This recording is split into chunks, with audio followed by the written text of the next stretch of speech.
झांसी, उत्तर प्रदेश, 5 सितंबर 2022। 4 साल की पायल अपने मासी रीमा के साथ घर पर थी। उसी रात को पायल की मासी रीमा ने उसके होठों पर दूध की कुछ बूंदें देखी। ये देखकर वो थोड़ी कंफ्यूज हो गई, क्योंकि पायल ने उस रात बिल्कुल दूध नहीं पिया था और उसकी होंठ अभी भी गीली थी। इसका मतलब उसने कुछ मिनट पहले ही दूध पिया था। रीमा ने इस पर ज्यादा ध्यान नहीं दिया और घर के काम में लग गई। दरअसल जब पायल 3 साल की थी तभी उसकी माँ की डेथ हो गई थी।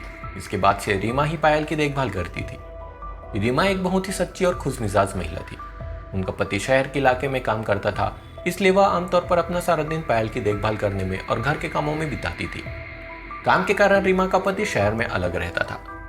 पायल भी अपनी माँ से सीमा से काफी जुड़ी हुई थी। साथ ही रीमा की कोई संतान भी नहीं थी, इसलिए पायल ही उनकी एकमात्र उम्मीद थी। सब कुछ सही था।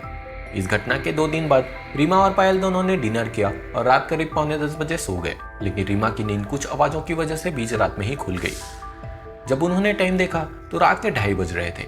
उनके घर के पीछे से यानी बैकयार्ड से पायल के खेलने की कुछ आवाजें आ रही थी और इसी आवाज के कारण उनकी नींद खुली थी। रीमा ने पायल को बहुत आवाज लगाया, लेकिन उसने कोई जवाब नहीं दिया। इसके बाद रीमा उठी और वो बार बार पायल का नाम चिल्लाकर उसे बुला रही थी, लेकिन पायल की तरफ से कोई भी जवाब नहीं आ रहा था।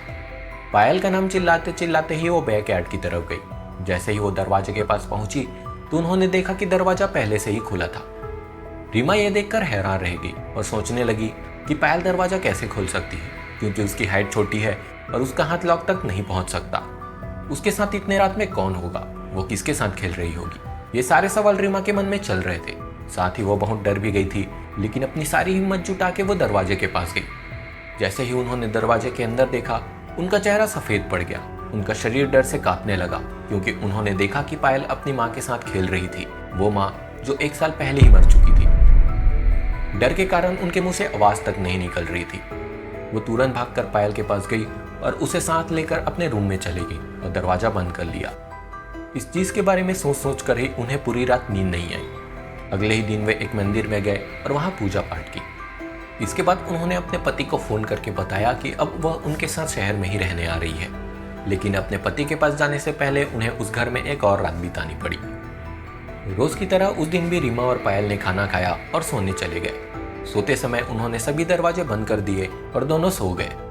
लेकिन वो रात रीमा के लिए बहुत लंबी और डरावनी थी। दरअसल रात को उनकी मृत बहन चिल्ला चिल्ला कर उन्हें और पायल को बुला रही थी। वह पायल से मिलना चाहती थी, लेकिन उनकी मृत बहन उनके कमरे के अंदर क्यों नहीं आ पा रही थी, ये रीमा के लिए भी एक रहस्य था। इसके बाद वो सुबह शहर चले गए और वहीं रहने लगे।